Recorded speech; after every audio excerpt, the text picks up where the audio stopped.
I don't know what ghetto you crawled out of, but here we have standards. People like you should know your place." Victoria Ashford's manicured fingers gripped her champagne flute as she glared down at the black waitress cleaning spilled drink from her designer shoes. Keisha Williams looked up calmly.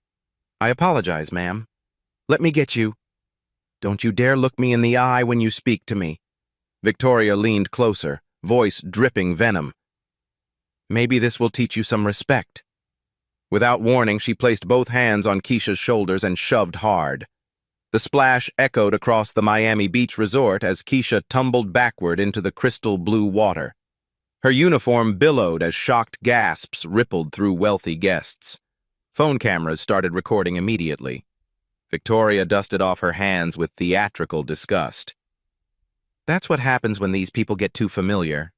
Have you ever been publicly humiliated so completely that you wondered if dignity was a luxury you couldn't afford? 3 hours until hotel board meeting." The chlorine burned Keisha's eyes as she pulled herself from the pool, water cascading from her black uniform. Her name tag floated beside Victoria's designer sunglasses like evidence of a crime.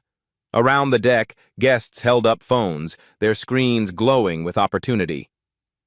"Oh my God, did you get that?" Jessica squealed to her friend, Instagram live counter climbing past 2,000 viewers.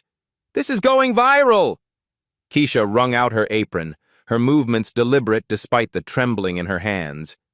The memory hit her like a slap 5 years ago, standing in another luxury establishment, hearing those same words, "People like you don't belong here." She'd returned to understand the system from the inside. Hotel manager Derek Martinez approached with false concern painted across his face. At 42, he'd perfected the art of appearing professional while serving power. "Keisha, are you all right? What happened here?" Before she could answer, Victoria's voice cut through the murmur. "Your employee attacked me. She deliberately splashed champagne on my shoes, then became aggressive when I asked her to clean it properly." Derek's expression shifted as his eyes found Victoria's platinum VIP wristband, the kind that guaranteed presidential suites and unlimited spa credits. His spine straightened like a soldier recognizing rank. "I see." His tone cooled by degrees. "Keisha, perhaps you should go home and change clothes. We'll discuss this incident tomorrow."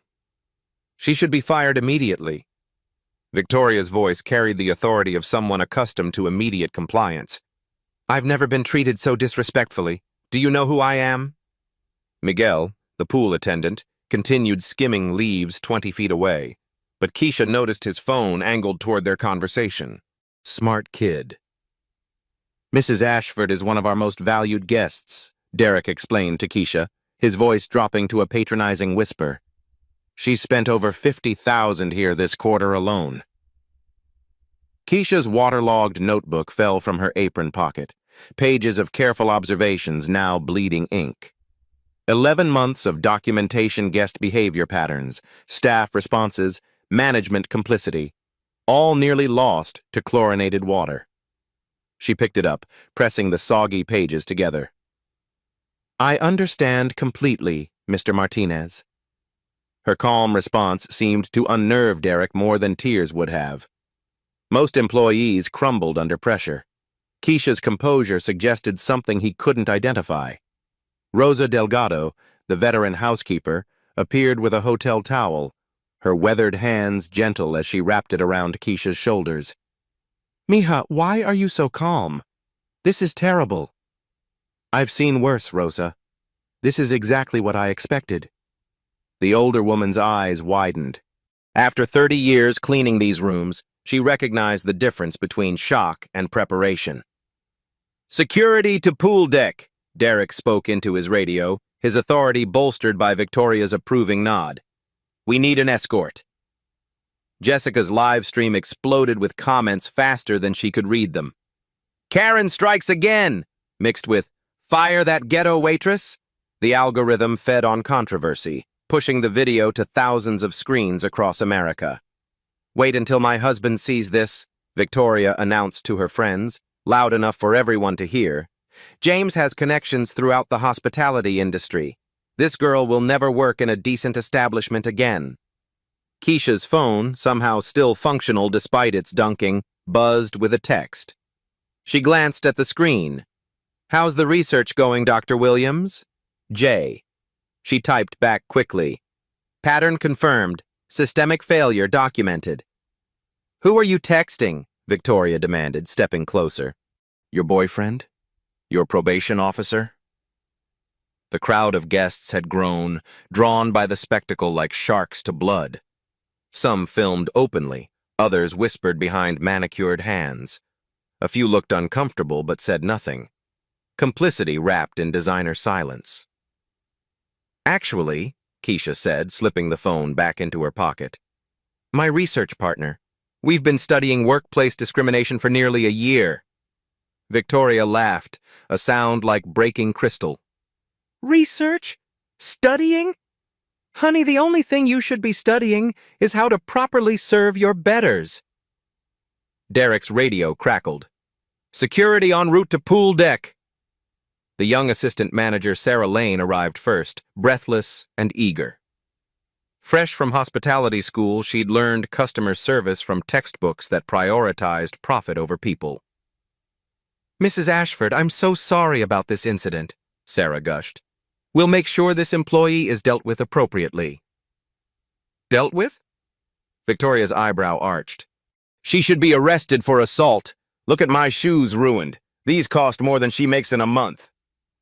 Keisha continued taking notes, her pen somehow surviving the pool better than her dignity.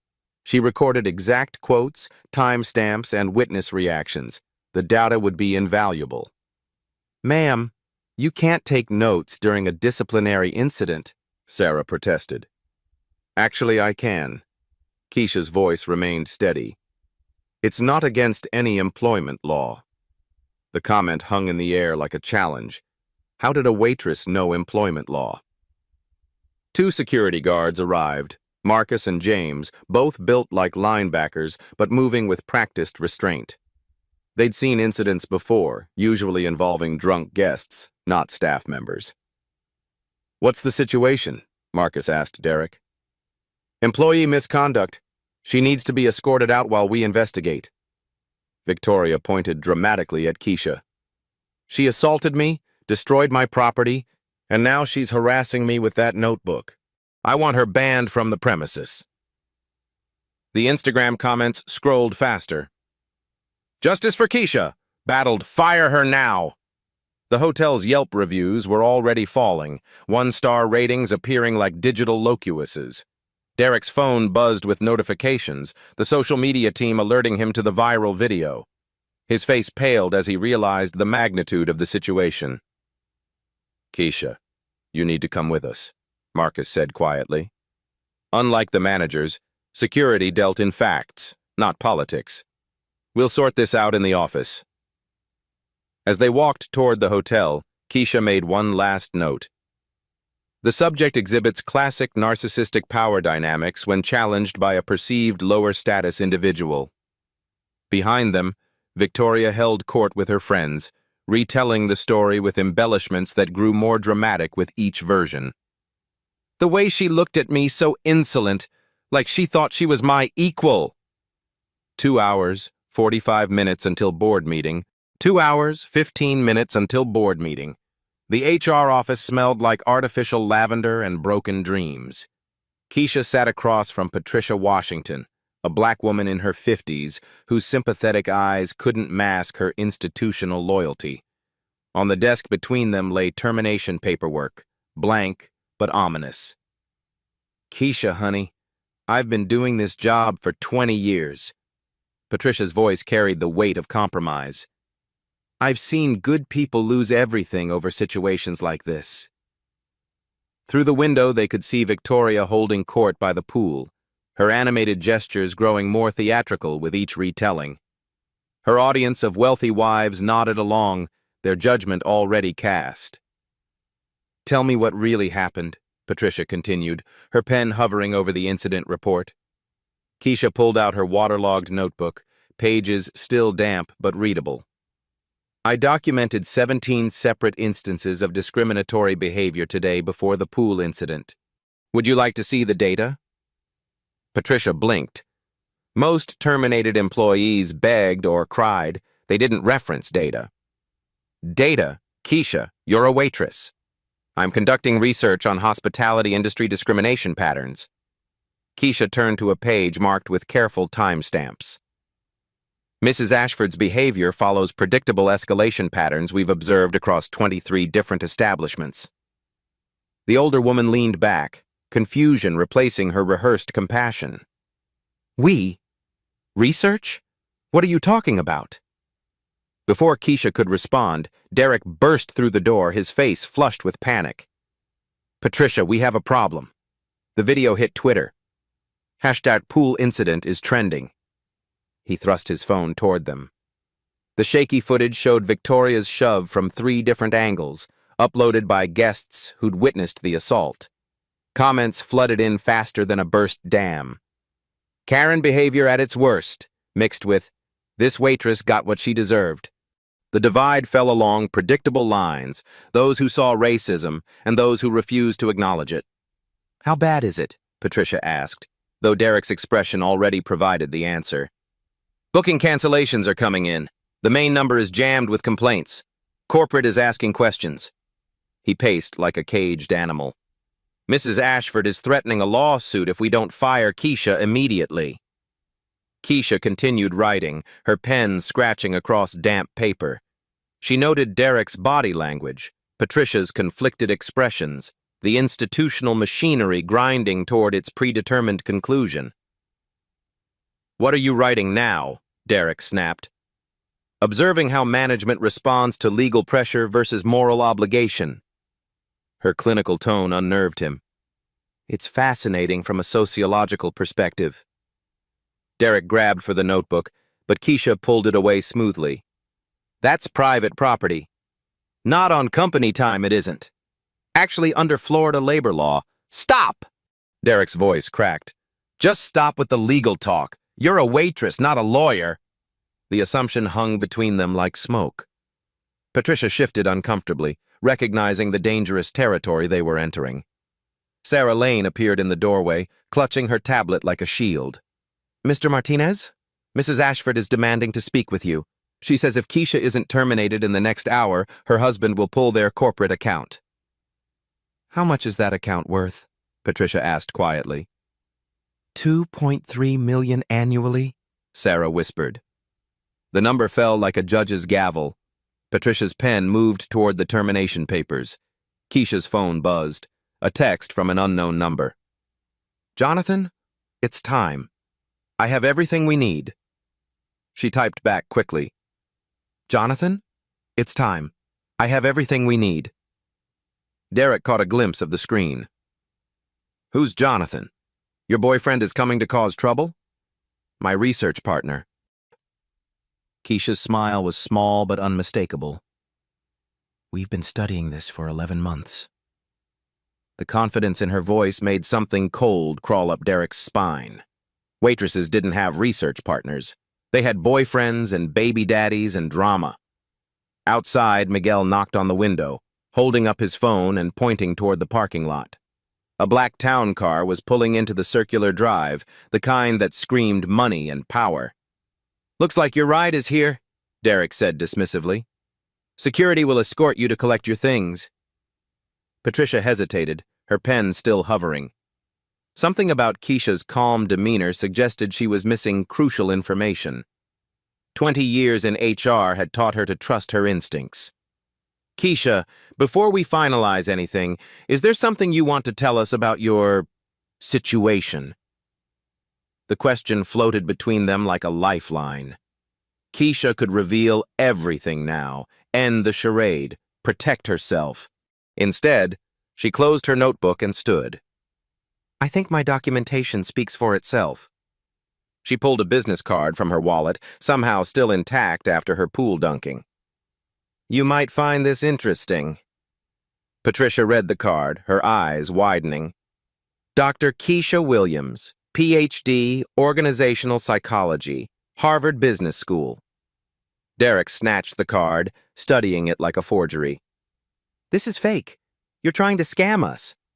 The university registrar can verify my credentials, Keisha said calmly, along with my 47 published papers on workplace discrimination. Sarah's tablet clattered to the floor. Published papers? Peer-reviewed research in the Journal of Applied Psychology, Harvard Business Review, and the Academy of Management Review. Keisha recited her publication history like a grocery list. My specialty is documenting systemic discrimination in service industries. Patricia stood slowly, pieces falling into place. You've been conducting research, here, for 11 months. With full documentation, multiple witnesses, and legal representation.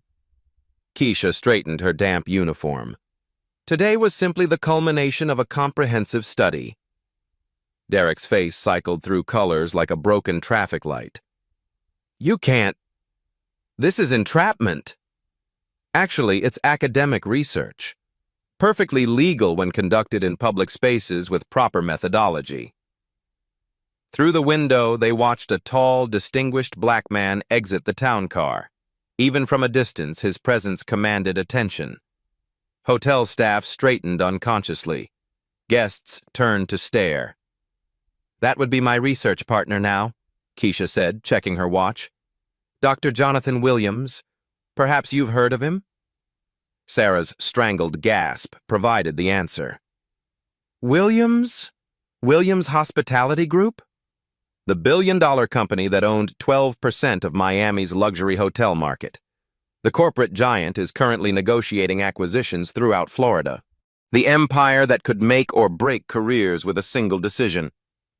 Derek's face went white as fresh bed sheets. Impossible, he whispered. You're just a waitress. Keisha picked up the termination papers and handed them back to Patricia. I think you'll want to reconsider this decision. Outside, Jonathan Williams approached the hotel entrance, his presence causing ripples of recognition among the staff. The doorman nearly tripped over himself opening the door. Victoria, still regaling her friends with embellished tales of her victory, remained oblivious to the shift in atmosphere. She basked in the attention, unaware that her 15 minutes of fame were about to become a lifetime of infamy. Should we call Mrs. Ashford? Sarah stammered. Keisha gathered her notebook, each page a testimony to 11 months of careful documentation. I wouldn't worry about Mrs. Ashford. She's about to receive a very thorough education. 1 hour, 30 minutes until board meeting, 45 minutes until board meeting. The lobby fell silent as Jonathan Williams entered, his custom Italian suit catching the afternoon light filtering through crystal chandeliers. At 6'3", with silver threading his temples, he moved with the quiet authority of someone who'd never needed to raise his voice to command attention. The doorman's hands shook as he held the door. Good afternoon, Mr. Williams. We weren't expecting you today. Last-minute visit. Jonathan's smile was polite but distant. I'm here to see my wife. The word hung in the air like a dropped bomb. Whispers rippled through the marble lobby as guests and staff processed the implications. Wives of billionaires didn't work as waitresses unless something extraordinary was happening. At the pool deck, Victoria continued her performance, unaware of the seismic shift occurring 50 yards away. The way she looked at me, so insolent, like she thought she was somebody important. Jessica held her phone higher, streaming the aftermath to her growing audience. The comments section exploded with speculation. Wait, is that Jonathan Williams? OMG, he's walking toward the pool! Inside the HR office, Patricia's hands trembled as she shredded the termination papers. Derek stared through the window, watching his career evaporate in real time. We need to stop this, he muttered, reaching for his radio. Stop what? Keisha asked, her tone genuinely curious. A husband coming to check on his wife? Sarah backed against the wall, her hospitality school training never covering protocol for accidentally firing a billionaire's spouse. This can't be happening. This isn't real.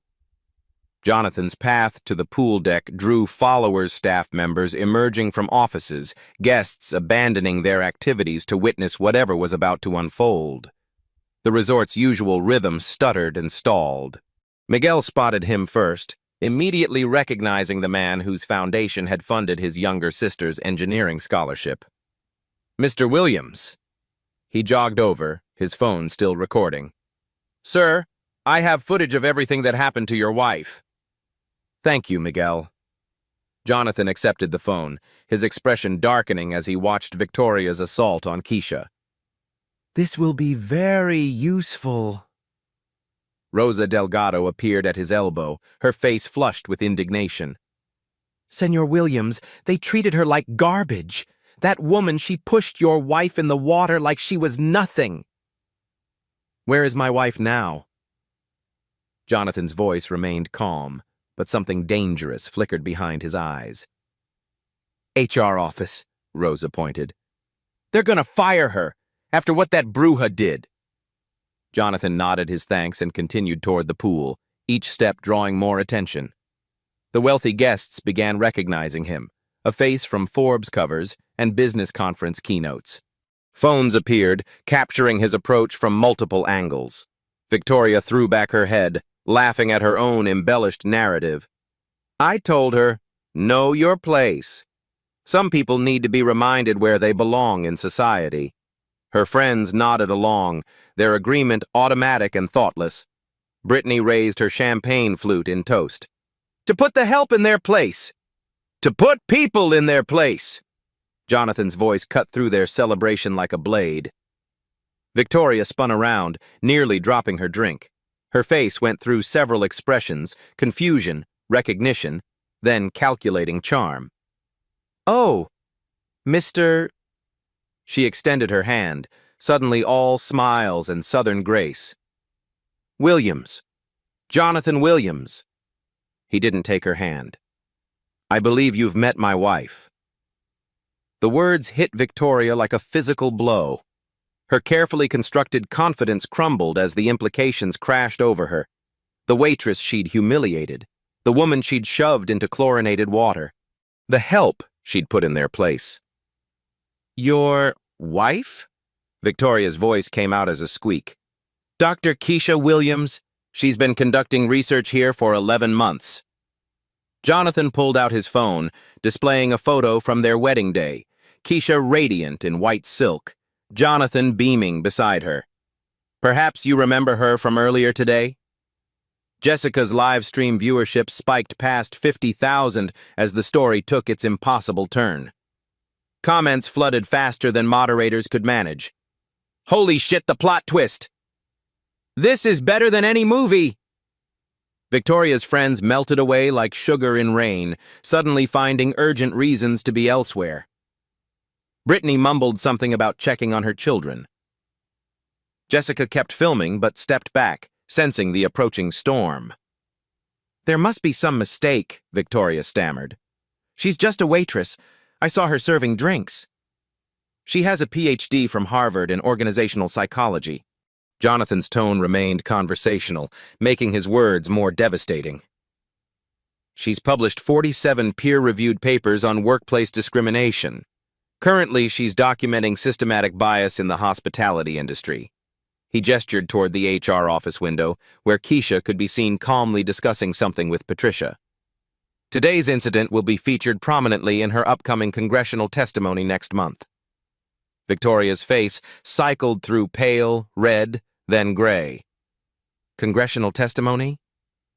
"The Senate Labor Committee is very interested in her research, particularly her findings about how management enables discriminatory behavior among high-spending guests."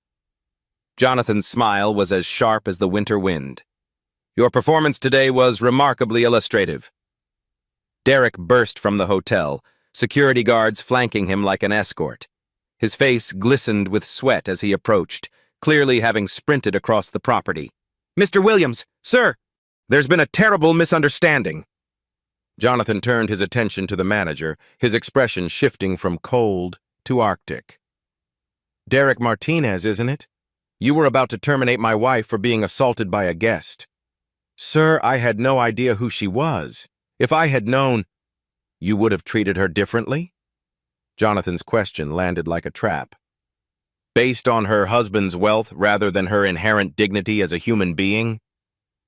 Derek's mouth opened and closed soundlessly, a fish gasping on dry land.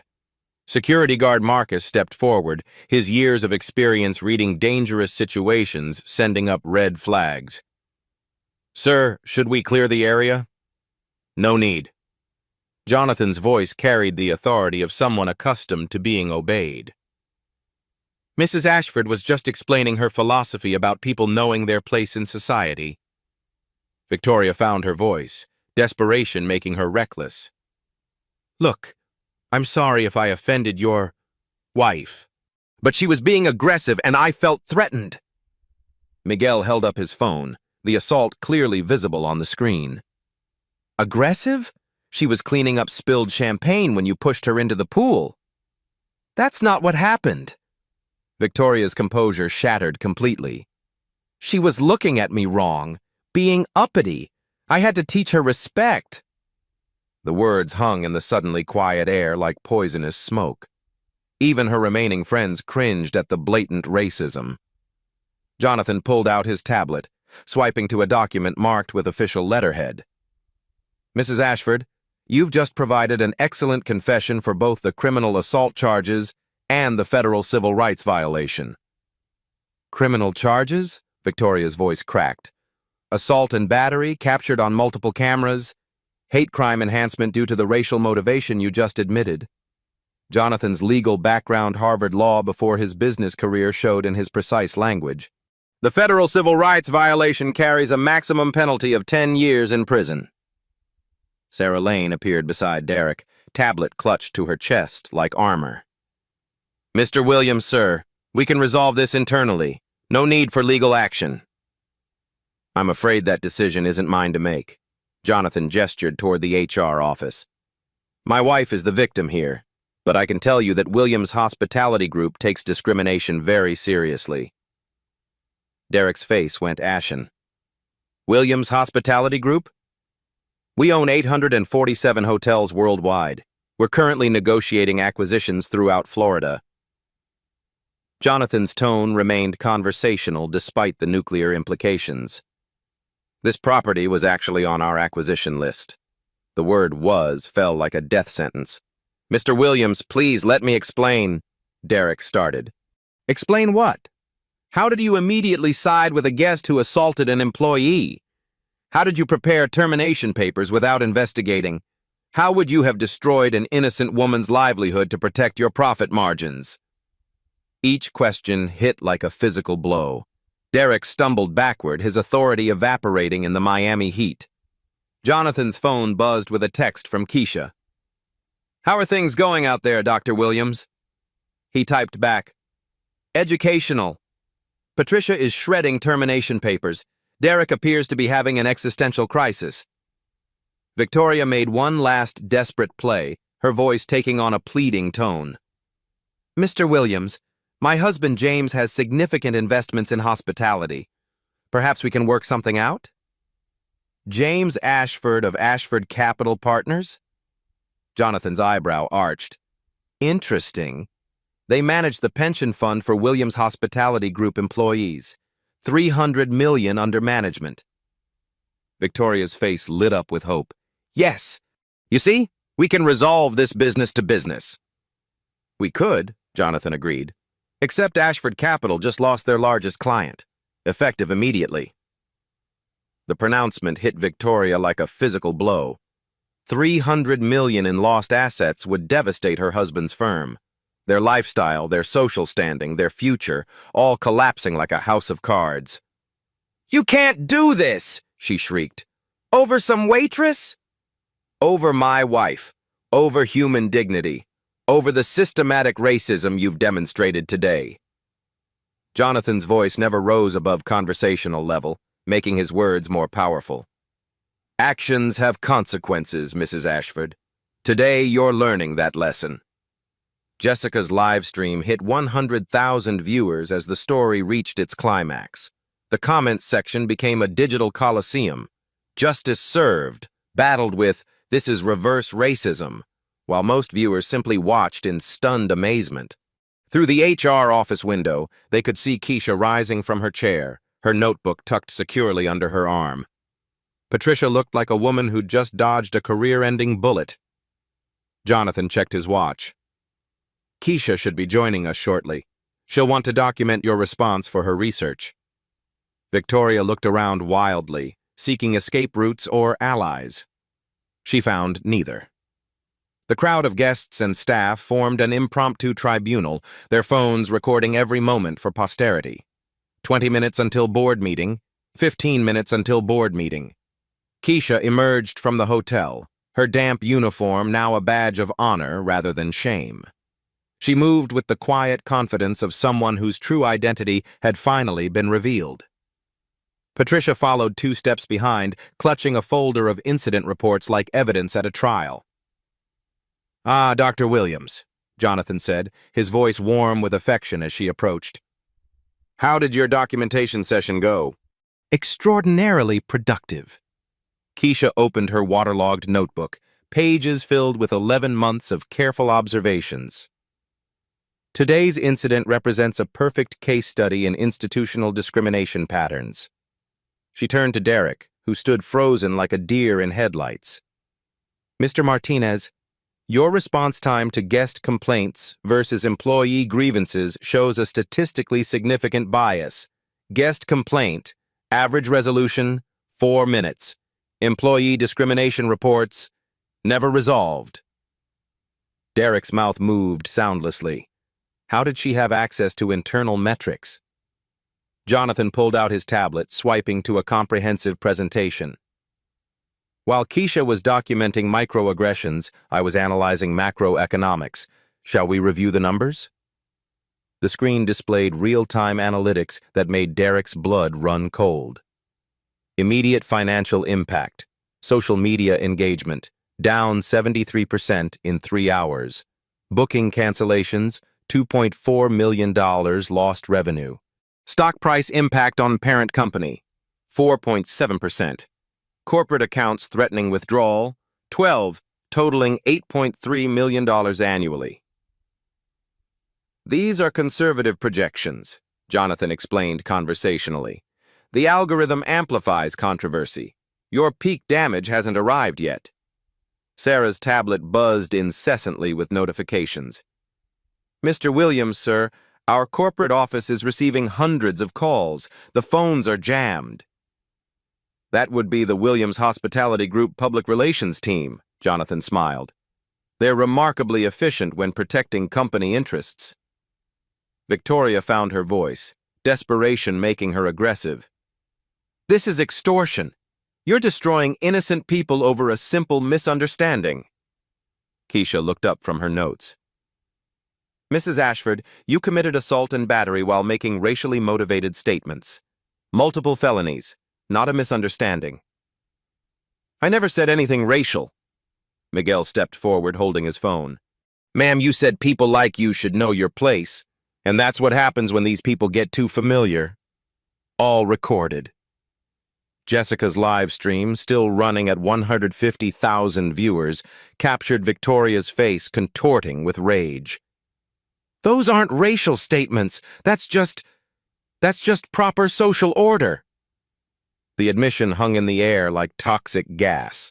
Even Victoria's remaining supporters cringed visibly. Jonathan opened a new screen on his tablet. "Let's discuss proper social order. Williams Hospitality Group employs 847,000 people globally. 63% are minorities. Today you assaulted one of our researchers and revealed the toxic culture we're investigating." He turned to Derek. "Your employee handbook states 0 tolerance for discrimination. Page 47, section 12.3. You violated company policy, state law, and federal civil rights statutes." Derek scrambled for damage control.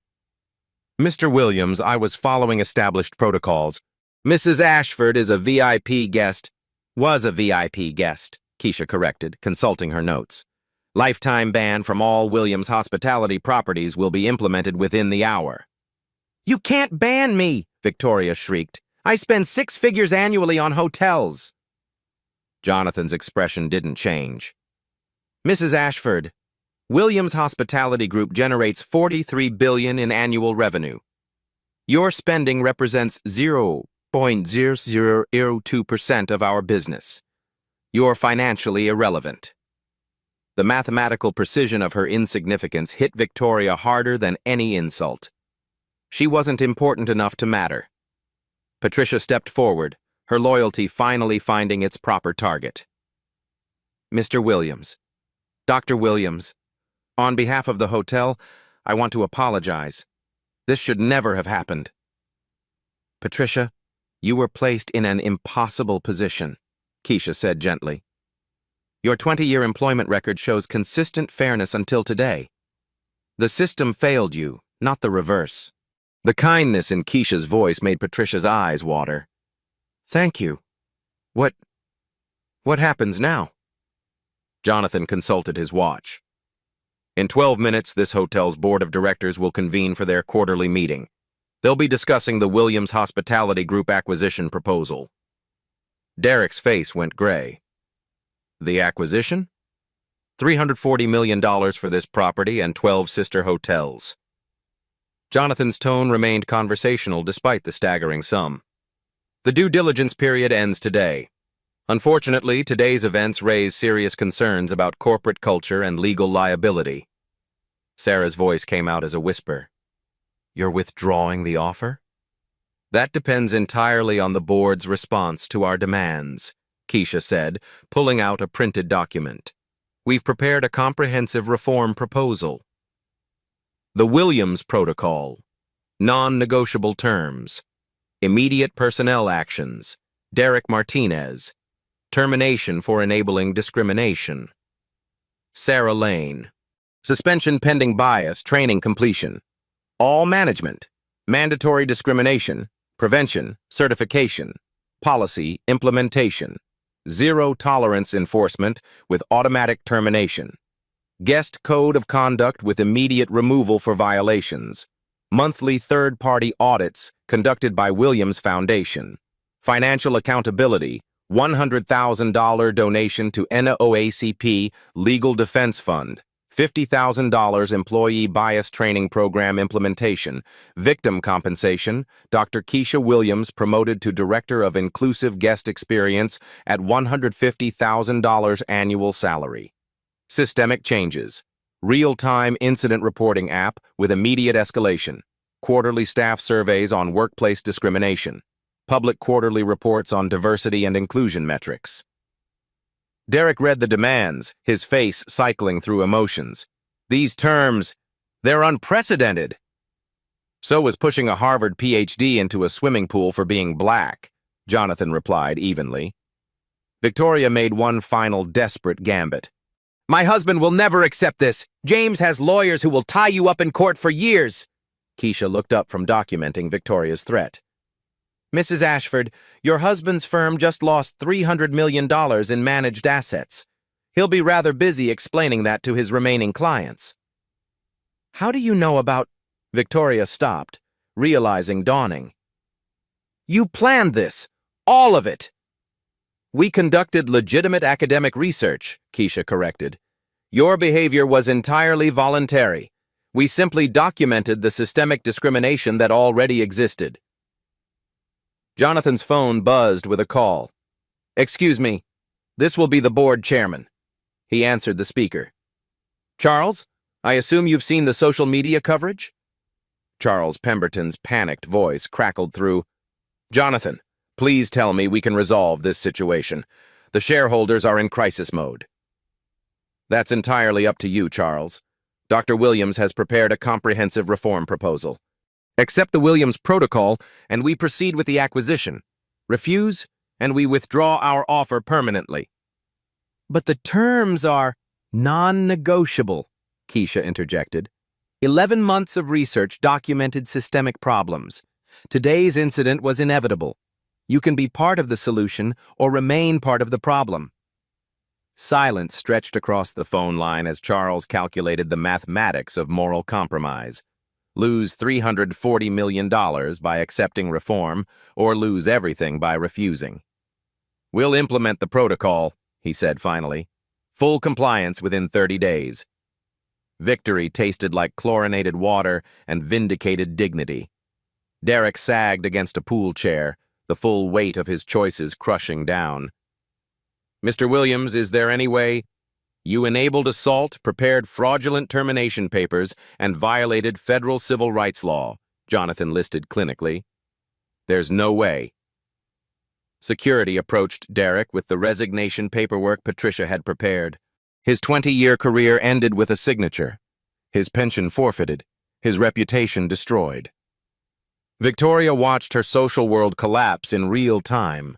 Her phone buzzed with canceled dinner invitations, withdrawn club memberships, deleted contact lists. Wealth without character proved fragile as spun glass. "This isn't over," she snarled at Keisha. "People like me don't go away quietly." "Mrs. Ashford," Keisha said gently, "people like you created the system we're dismantling. Your quiet departure is optional. Your irrelevance is guaranteed." Jessica's live stream peaked at 200,000 viewers as the corporate titans concluded their business. The comments section exploded with celebration and outrage in equal measure. Democracy playing out in real time. Board meeting convenes now, 6 weeks later. The Ocean View Resort looked identical from the outside, but everything had changed. Where Victoria once lounged in entitled splendor, diverse families now enjoyed equal treatment. Where Derek's discriminatory policies once festered, the Williams Protocol created accountability through transparency. Dr. Keisha Williams stood in her new corner office, reviewing quarterly discrimination reports on her laptop. The numbers told a story of institutional transformation. 0 tolerance incidents, 100% staff completion of bias training, and customer satisfaction scores reaching company records. A soft knock interrupted her analysis. Rosa Delgado entered, no longer wearing a housekeeper's uniform but business attire befitting her new role as Cultural Inclusion Coordinator. "Dr. Williams, the monthly staff survey results are ready," Rosa said, her English more confident after the company-funded language courses. "Do you want to see the good news first or the really good news?" Keisha smiled. "Surprise me." Discrimination reports, 0 this month. Employee satisfaction, up 47%. Guest complaints about service, down 60%. Rosa beamed. Turns out when people feel respected, they work better. Through her window, Keisha watched Miguel conducting pool safety training. His promotion to aquatics director came with college tuition assistance for his master's degree in hospitality management. The Williams Foundation Scholarship Program had enrolled 17 employees in continuing education. Her phone buzzed with a text from Jonathan. "Congressional hearing tomorrow, ready to change the world, Dr. Williams." She typed back, "Born ready, Mr. Williams."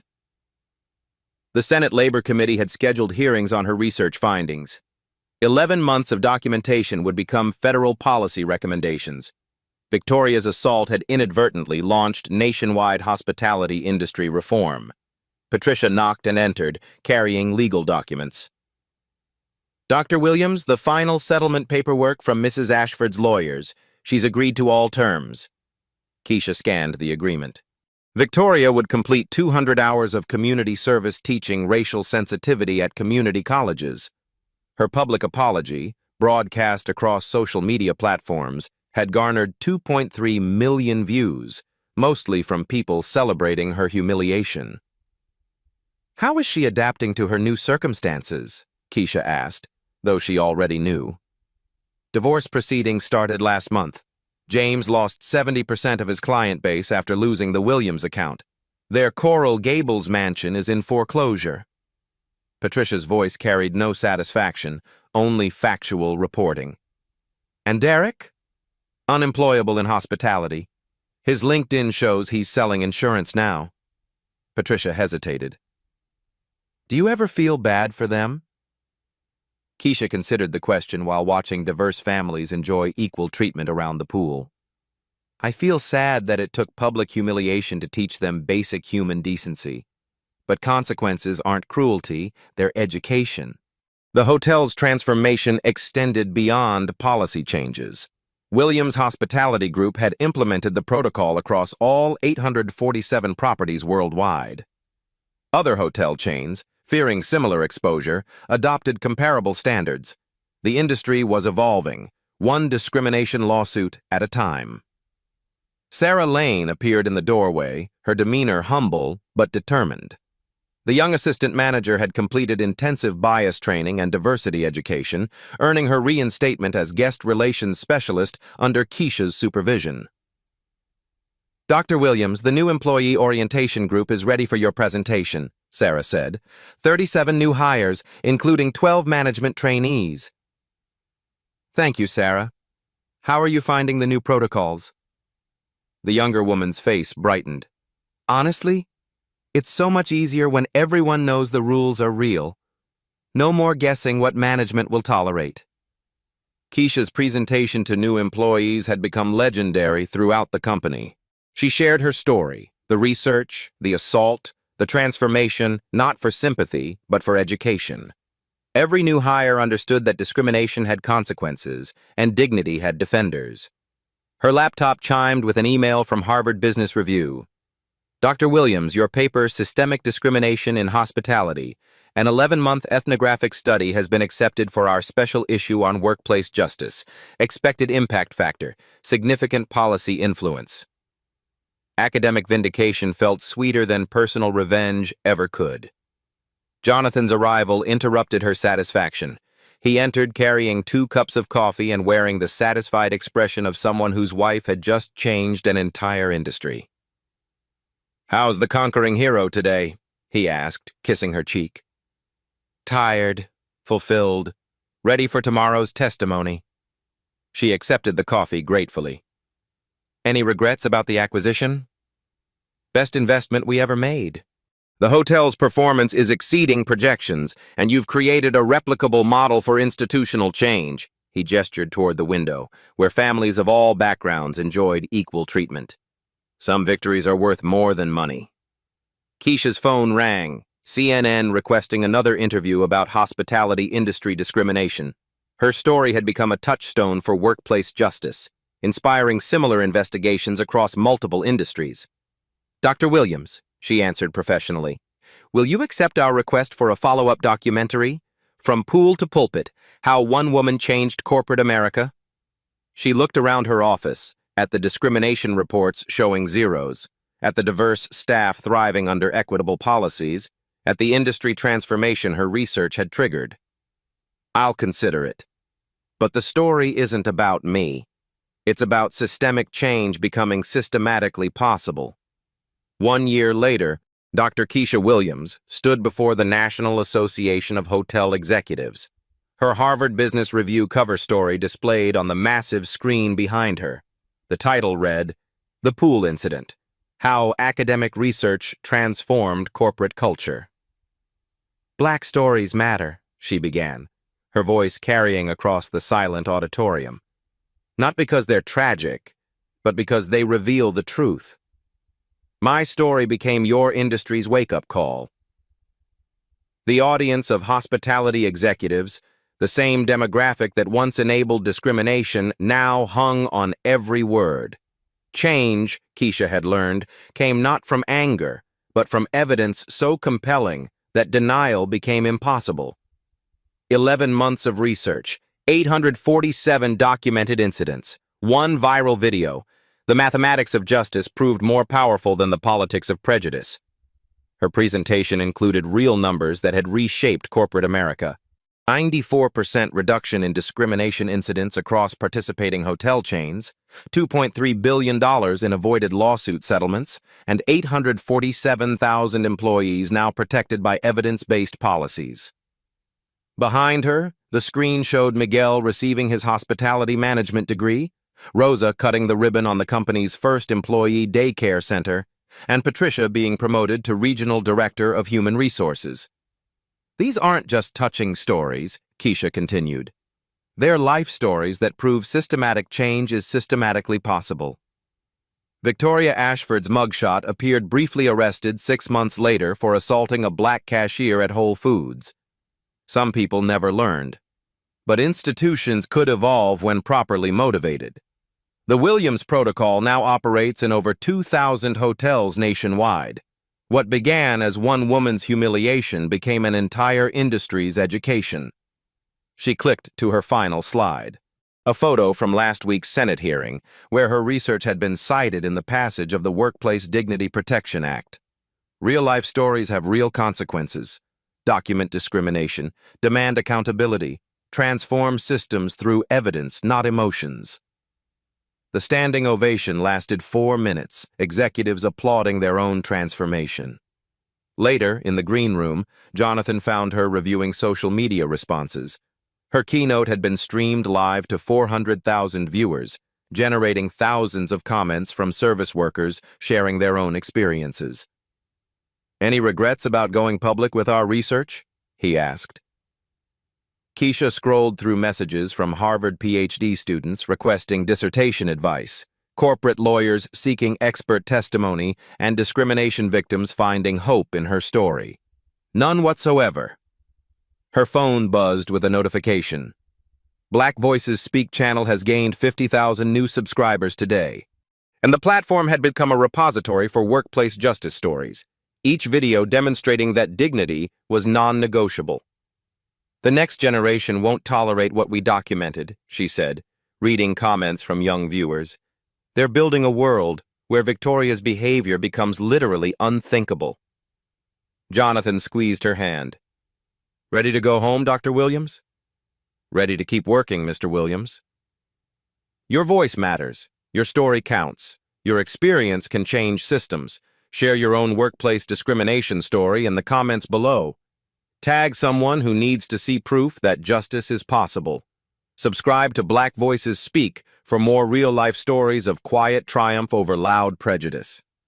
Remember, sometimes the most powerful response isn't the angriest one, it's the most documented one.